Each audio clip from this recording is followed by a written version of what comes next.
Vamos abrir a nossa Bíblia agora no livro segundo Marcos, capítulo 6.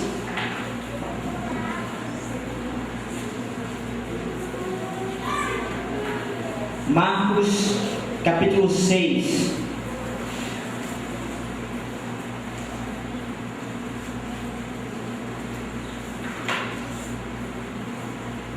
Leio a partir do verso 45. Marcos, capítulo 6, a partir do verso 45.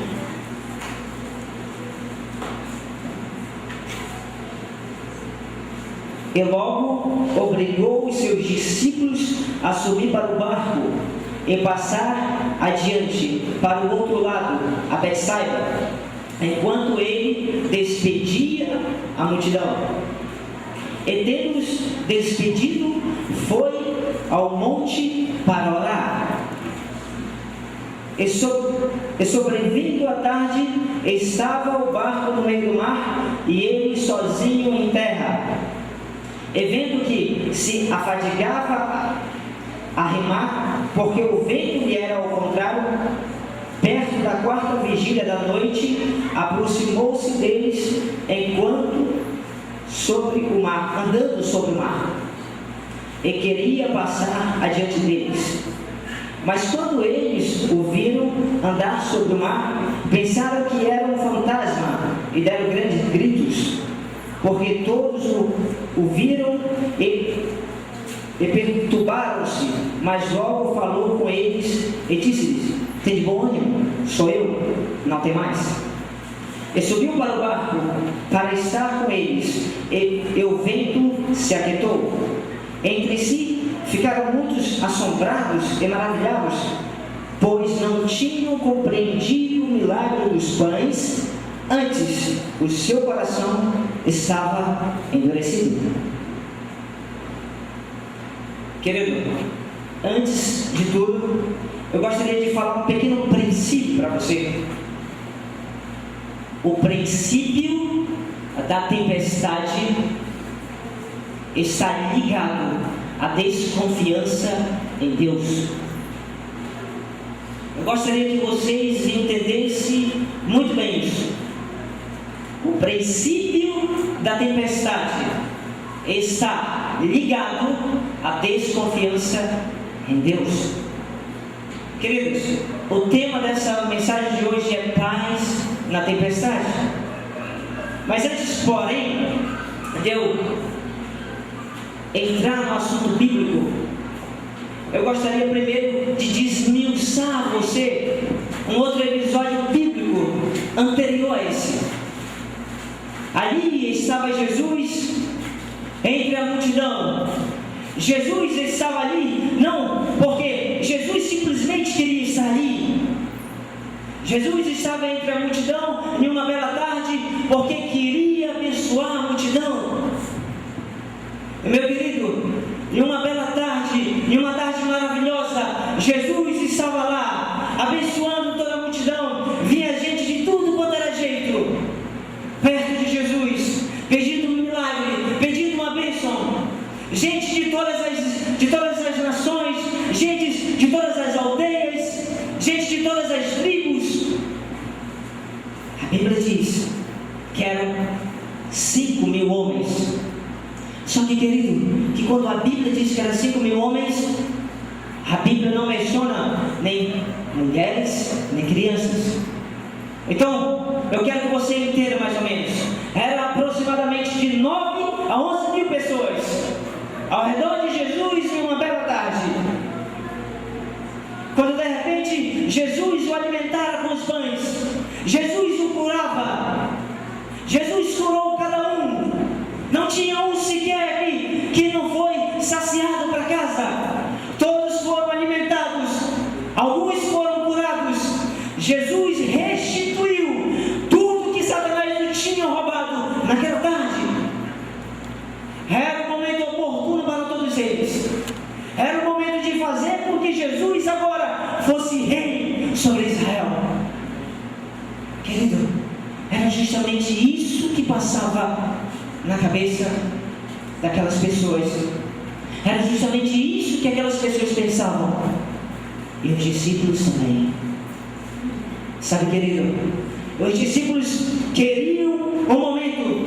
Os discípulos estavam esperando um momento de fazer com que Jesus fosse rei. E ele esperava toda a multidão. Eles não podiam pegar Jesus, eram apenas 12. Sabe, querido, às vezes um não faz a diferença. Agora, imagine 12 também não estava fazendo a diferença. Eles eram apenas 12 para fazer com que Jesus fosse rei. Eles precisavam do apoio da multidão. E foi justamente nessa tarde que Jesus entendeu. Sabe, querido, quando Jesus olha para você, Jesus não olha para você com a intenção de ver o que não presta na tua vida. Quando Jesus olha para você, Jesus não olha para você com a intenção de ver tudo o que não presta na tua vida, o que há escondido.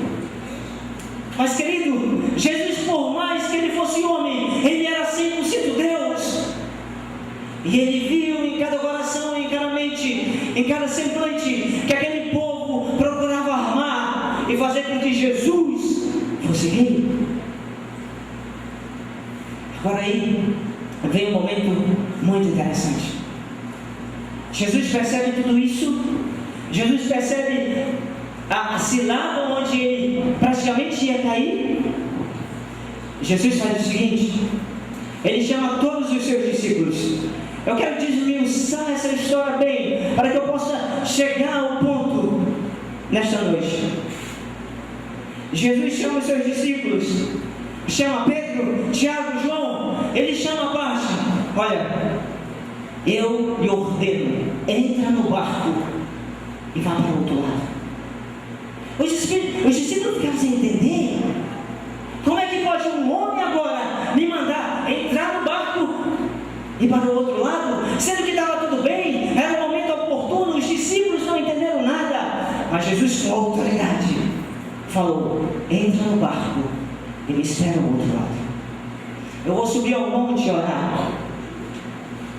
E, queridos, os discípulos não entenderam nada, mas não podiam discutir. Era a ordem do mestre, era a ordem do seu mestre, era a ordem do seu Deus.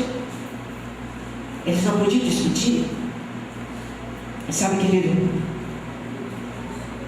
Jesus virou as costas, reuniu toda a multidão, assim como vocês. Mas lembre-se, eram aproximadamente de 9 a 11 mil. E ele falou, despediu cada um, agradeceu por cada um. Sabe, querido, uma coisa que eu não consigo entender na Bíblia era que Jesus, ele não usava a tecnologia que nós usamos hoje. Ele não usava microfone, não tinha caixa, não tinha nada naquela época. E Jesus falou para que todo mundo ouvisse. Interessante é que Jesus falava com autoridade e mansidão. Não me peça para eu te explicar isso. Eu não sei te explicar como é falar alto com autoridade e mansidão. Mas foi assim que Jesus falou para eles naquele dia. Pediu para cada um para que se retirasse, para que procurasse suas casas, para que procurasse sua aldeia, para que procurasse sua tribo. E cada um foi em direção à sua casa. Triste, mas foi. Sem entender, mas foi, porque o mestre falou. Querido, e os discípulos ficaram vendo Jesus subindo ao monte. E aqui eu tiro uma lição. Querido, por mais que você esteja bem financeiramente, por mais que não falte comida na sua casa, por mais que seus filhos sejam obedientes, por mais que seus filhos não tenham nenhum problema, por mais que não há doença na sua casa, eu e você temos que pagar um preço. Temos que subir ao monte, temos que se ajoelhar e orar. Estava tudo bem naquela tarde, não havia precisão de subir ao monte para orar. Entenda uma coisa, você que me assiste pela internet ou através do DVD, não importa como está a tua situação, não importa se você está bem, se você está ruim, eu quero que você entenda uma coisa: é necessário orar quando se vai bem. Querido, Jesus subiu ao monte. E quando Jesus sobe ao monte, os discípulos ficam olhando e os discípulos ficam resmungando. E os discípulos começaram a resmungar, e entre eles os que mais resmungou foi Judas. E eles começam a resmungar, começam a falar, começam a dizer: eu não posso, por quê? Porque ele não deixou a gente fazer ele de rei. E os discípulos entram no barco. Já é tarde, aproximadamente às 6 horas. Os discípulos entraram no barco e foram. Aqui eu tenho mais uma lição para você. Quando você entra no barco da vida, resmungando, você se encontra só no meio da tempestade. Queridos, aproximou a primeira vigília, aproximou a segunda vigília, aproximou a terceira vigília, e Jesus nada de mim. E agora começou a chover. Aquela tarde maravilhosa agora não é mais uma tarde maravilhosa, é uma noite em trevas. Agora começou a chover. Aquele dia maravilhoso, os dias de bênção, agora parecia ser uma noite de trevas, uma noite de escuridão. Os discípulos começam agora a ficar com medo. E sabe, querido, quando eu e você sentimos medo, é incrível isso. Nós seres humanos somos incompreensíveis. Quando eu e você ficamos com medo, sabe, querido, eu e você reclama da vida, reclama da situação, reclama do momento.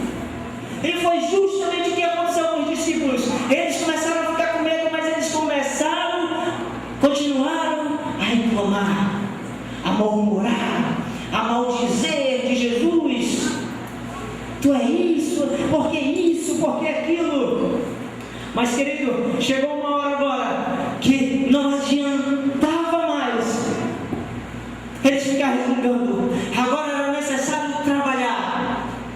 E sabe, querido, necessário trabalhar não para o pão, mas necessário trabalhar para manter a vida. O barco estava prestes a afundar. Tempestade vinha, vento vinha, trovões, relâmpagos, a chuva enchendo o barco de água, as ondas jarrando para dentro do barco. Meus queridos, os discípulos não estavam agora desamparados. Eles de uma hora para outra pararam de murmurar. Sabe, querido, eu tiro uma outra lição da vida aqui. Quando eu e você começamos a murmurar, quando eu e você começamos a ter situação grotesca na vida, filho adoece, isso acontece. Sabe o que acontece com eu e você? Você e eu paramos de murmurar. Sabe por quê? Porque no momento da vida nós queremos lutar pela sobrevivência. E é justamente isso que Deus faz comigo e você de vez em quando. Às vezes eu e você começa a murmurar, às vezes eu e você começa a pelejar. E, querido, é necessário com que Deus venha intervir esse mal na sua vida. É necessário que Jesus fale a você de uma maneira com que você possa entender que você tem que parar de reclamar da vida, que você tem que parar de reclamar das coisas de Deus. E foi assim naquela noite. De uma hora para outra, eles pararam de reclamar, porque era necessário lutar pela sobrevivência. Cada um agora, tirando a água do barco. Eu posso imaginar aqui, esse altar como se fosse o barco, e eles todos aqui, jogando a água para fora, sabe por quê, querido? Eles queriam sobreviver. Eu e você, quando queremos sobreviver, eu e você fazemos coisas que a nossa força não consegue fazer quando nós estamos bem. De uma hora para outra, eles se lembraram de Jesus. Sabe, querido, depois que murmurou, depois que maldisse, eles lembraram de Jesus. Maldito o ser humano e bendito o ser humano que murmura e depois reconhece o poder de Deus. Queridos, eu não sei qual é a situação que você se encontra. Sabe, querido, eu costumo dizer que todo problema, eu costumo dizer isso, que todo problema é um problema de sabedoria. Mas não era isso que faltava nos discípulos. Eles tinham o melhor professor, o melhor mestre. Sabe, querido, eu não sei qual é a tua situação, eu não sei se é o teu filho que anda nas drogas. Sabe, por mais que você esteja aqui dentro, por mais que você seja batizado, lá fora os seus parentes estão precisando de Cristo. Talvez tem visitante nessa noite também que precisa de Jesus. Talvez a visitante nessa noite que precisa de Jesus. Eu não sei qual é a tua queixa, eu não sei qual é o teu problema, apesar de ser um problema de sabedoria. Mas, querido, há uma queixa dentro de você, há uma situação grotesca na tua vida, que faz com que você murmure quando está tudo bem. Eu gostaria de simplificar esse caso aqui para você. É interessante o ser humano, quando ele está sem emprego, ele vive reclamando, e reclama da vida, está desempregado, estou isso, estou aquilo. E quando o ser humano reconhece o sábado como um dia do Senhor, reclama também da vida. Senhor, me arranje um emprego de domingo a sexta, se for possível. E sabe, querido, quando você consegue um emprego, agora você começa a reclamar da empresa. E reclama, e reclama, e reclama. Depois, troca de empresa, e reclama da outra empresa. Quando está tudo bem, reclama. Quando está tudo mal, reclama. É assim o ser humano. Sabe, querido, não tinha motivo para os discípulos reclamar naquele dia. Estava tudo bem. Eles foram alimentados, eles viram o milagre saindo das mãos, das palavras de Jesus. Não tinha por que reclamar. Eu não sei qual é o teu emprego, mas entenda uma coisa: honre o teu trabalho, não reclame. Eu não sei como é que está a tua vida, mas entende uma coisa: honra a tua família, não reclama.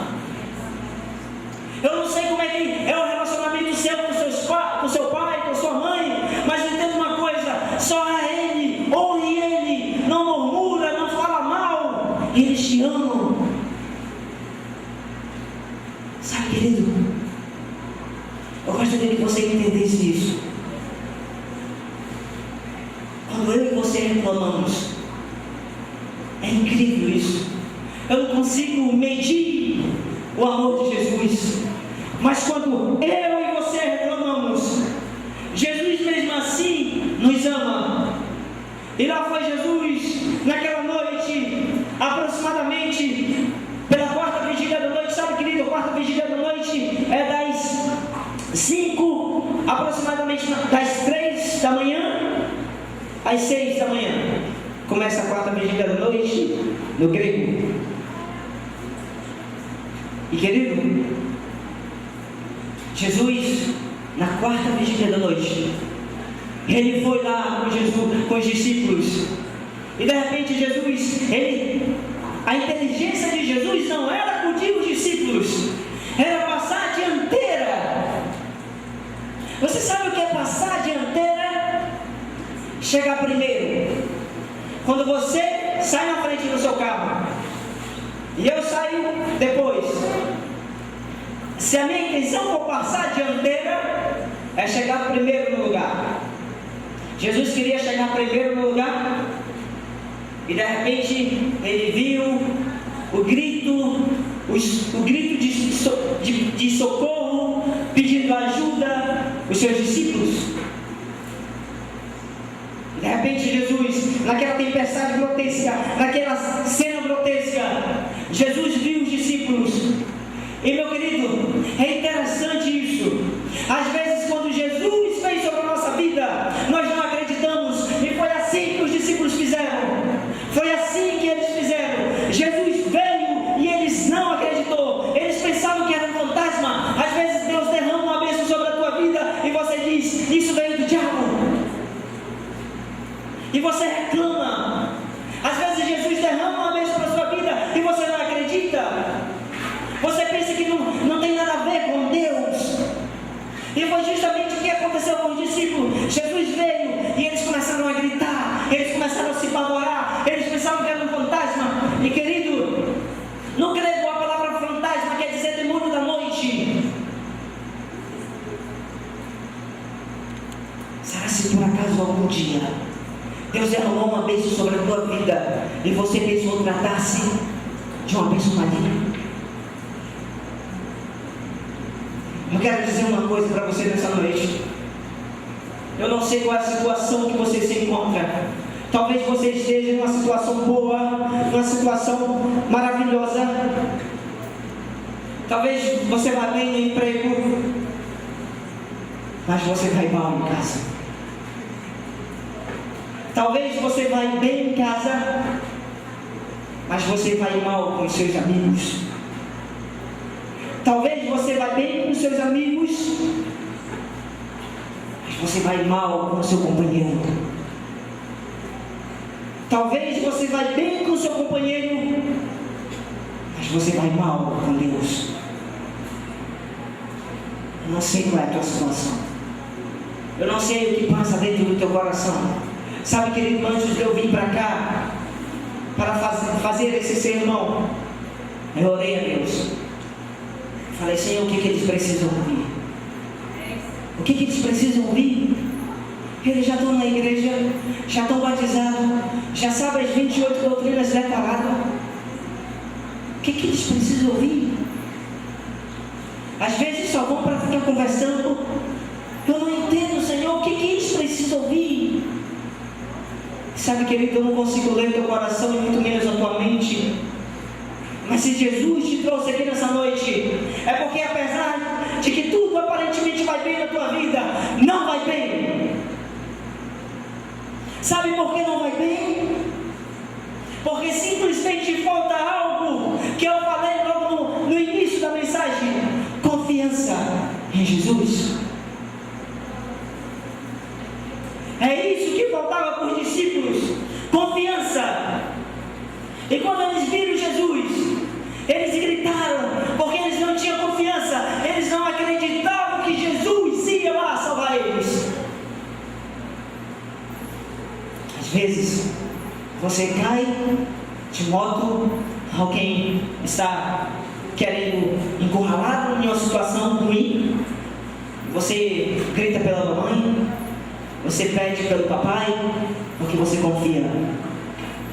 Mas sabe, querido, a Bíblia e o espírito de profecia não menciona para mim que os discípulos gritaram naquela noite por Jesus, porque eles não confiavam, eles esperavam que de uma hora para outra a chuva ia passar, mas eles nunca imaginaram que Jesus ia ali ter com eles. E sabe, querido, no momento ruim da tua vida, Jesus vai e acalma a tempestade da tua vida,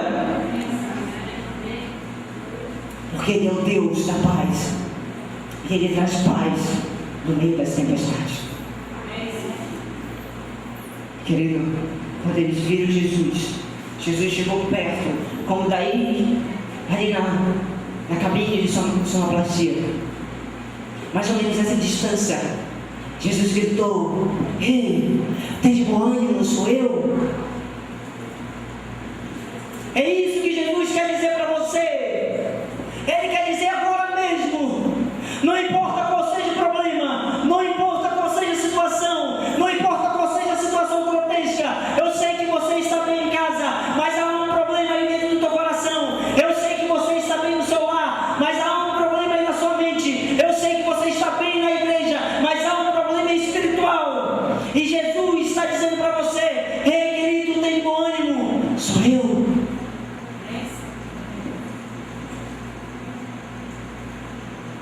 Você que me assiste, não tenha medo. É Jesus que vem na pior hora da tua vida. Querido, agora eu quero levar você a imaginar uma outra cena. Pedro de repente olha Jesus, veja a falta de confiança, e ele diz: mestre, se és tu, mande-me ter contigo. Talvez é isso que acontece na tua vida de vez em quando.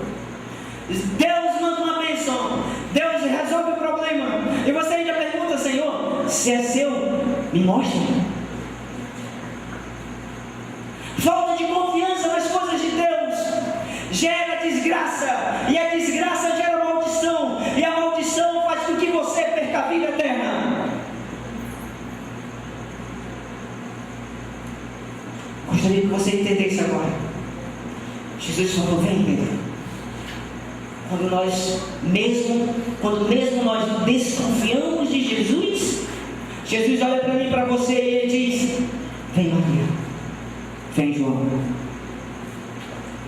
vem você, meu irmãozinho que acabou de se batizar, vem você, ancião de igreja que já é cristão há muito tempo, vem você, pastor que é pastor de multidões, vem. Ele disse isso para mim e para você mesmo quando eu e você desconfia dele. Querido, quantas e quantas pessoas já desconfiaram de mim? Sabe, querido, eu não trabalho com nada a não ser pregando o Evangelho. Se você for em casa, qualquer hora você vai me ver lá estudando, mexendo no computador, editando alguma coisa. E quantas pessoas já desconfiaram de mim quando eu bato a porta da casa querendo levar a mensagem? Mas desconfiar de Deus é irracional. Querido, Pedro foi até Jesus. Era uma tempestade tão grande, uma tempestade tão ruim, e Pedro de repente começou a andar por cima das águas. E quando Pedro começou a andar por cima das águas, tira mais uma lição aqui. Eu e você às vezes estamos andando por cima das águas e não conseguimos ver, não conseguimos honrar, não conseguimos glorificar a bondade de Jesus por nos dar esse privilégio de, mesmo em uma situação ruim, sair vitorioso. E Pedro foi andando por cima das águas, se aproximou de Jesus, e querido, por uma questão de segundo, Pedro olhando nos olhos de Jesus, assim como eu estou olhando nos seus olhos, Pedro estava olhando nos olhos de Jesus, e de repente Pedro desviou os olhos. Querido, quando eu e você desvia os olhos de Jesus, isso é sinônimo de falta de desconfiança. E querido, a desconfiança, eu já disse, ela gera desgraça, e a desgraça gera maldição, e a maldição tira a tua vida. Pedro desconfiou, e Pedro começou a afundar. Talvez é isso que está acontecendo com a tua vida. Eu não sei o nome do visitante, eu não sei nem quem é que está visitando, eu não sei quem é que está me assistindo pela internet ou por um DVD, eu não faço a mínima ideia, mas eu sei de uma coisa. Eu sei, querido, que quando eu e você desconfiamos de Jesus, quando eu e você tiramos os olhos de Jesus, nós começamos a afundar em problemas, nós começamos a afundar em situações grotescas. Filho adoece, marido adoece, mulher perde emprego, não passa na faculdade, porque eu e você começamos a duvidar de Jesus. Tiramos os olhos. E quantas pessoas há dentro da igreja que tiraram os olhos de Jesus? Pedro começa a afundar. E quando Pedro começa a afundar, sabe o que acontece? Jesus intervém. Jesus ergue a mão e segura a mão de Pedro, porque Jesus, por mais que sabendo Pedro afundar, Pedro reconhece que, por mais que desviou os olhos de Jesus, Pedro reconhece que Jesus é Deus, e ele pede por socorro, e Jesus estende a mão. Jesus está estendendo a mão para você hoje. Jesus está estendendo a mão para você hoje. Eu gostaria que você acordasse por um momento. Eu gostaria que você entendesse por um momento. Sim, Jesus está estendendo a mão para você hoje. Não perca tempo, erga a mão e segure firme. Não abandone Jesus, não tire os olhos de Jesus. Sim, Jesus Cristo, sim, é Deus suficiente para arrancar o problema da tua vida e te dar vitória, te dar vida. Querido, foi isso que aconteceu com Pedro. Pedro se firme. Não esqueça disso. No meio da tempestade, Jesus te dá vitória. E eles entraram felizes para o barco. Pedro ficou envergonhado. Sabe, querido, eu sei que há pessoas aqui que querem ser líder. Eu sei que há pessoas que me assistem que querem ser líder em alguma área da vida. E sabe, quando você falha, nós ficamos envergonhados. E Pedro ficou envergonhado entre os seus amigos, entre os discípulos. E sabe, querido, eles entraram no barco já ao amanhecer, ao despertar da aurora. Querido, eles se dobraram aos pés de Jesus e começaram a adorar. Sim, paz no meio da tempestade. Quando Jesus vir intervir o problema da tua vida, vai despertar um novo dia, e você vai ver que todos os problemas foram resolvidos, que a tua situação foi resolvida, porque Jesus, sim, Ele vai aparecer na tua vida. Olha, querido, não importa se você não está orando, não importa se você está orando, não importa, Jesus, Ele é amor, e por mais que você não peça, Ele vem, e Ele vem para te ajudar, mas Ele não vem forçando barreira, Ele simplesmente vem te pedindo, eu posso acalmar a tempestade na tua vida.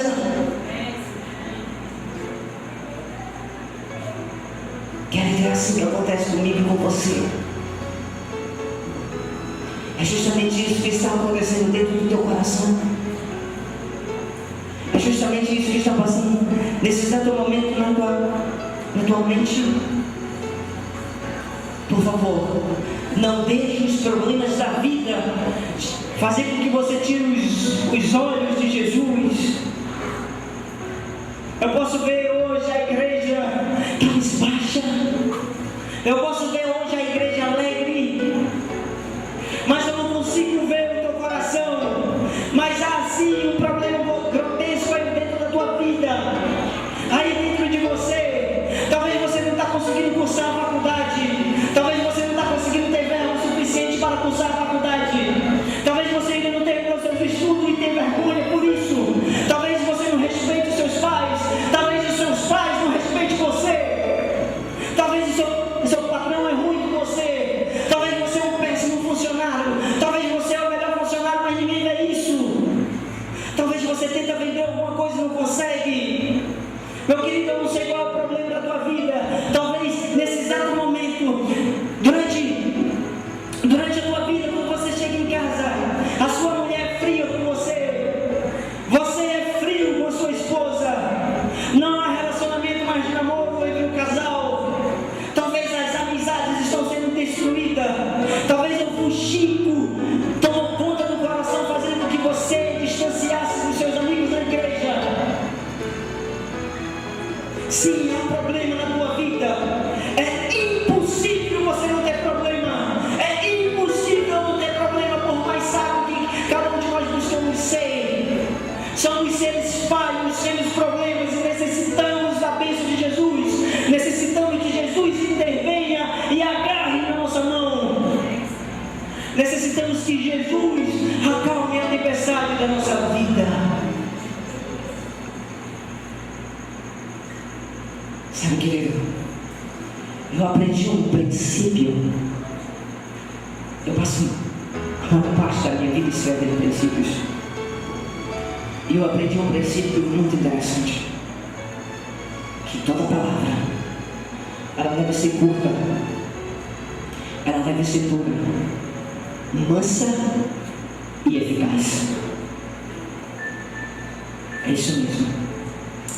Toda palavra deve ser dura, deve ser curta, mansa e eficaz. Eu quero agora orar por você.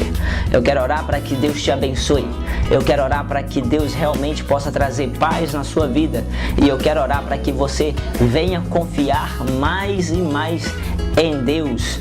Feche seus olhos, convide a sua família agora nesse momento e vamos falar com Deus. Pai querido, Pai de amor, aí, ó Deus, está essa pessoa maravilhosa me assistindo, essa pessoa, Deus, que reuniu a família para assistir, está, ó Deus, essa igreja, está, ó Pai, essa comissão, essas pessoas reunidas no pequeno grupo, em uma célula, está aí, ó Deus, assistindo, ó Deus, esse DVD que veio trazer, ó Deus, realmente paz no meio dessa tempestade. E Pai querido, que o Senhor possa abençoar essa pessoa, abençoa essa família, traga paz a ela, que a confiança que ela tem em Ti possa aumentar cada vez mais. E assim, ó Deus, juntos possamos andar de mãos dadas para a glória, para vermos, ó Deus, o Seu retorno e logo, logo, ó Deus, partirmos, ó Deus, para uma vida eterna, uma vida de felicidade ao Teu lado. Pai querido, nós lhe agradecemos pela oportunidade, lhe agradecemos, ó Deus, pelas Tuas bênçãos e lhe agradecemos pelas coisas boas que o Senhor tem trago a nós. É no nome do Senhor Jesus Cristo que nós lhe pedimos e lhe agradecemos. Amém.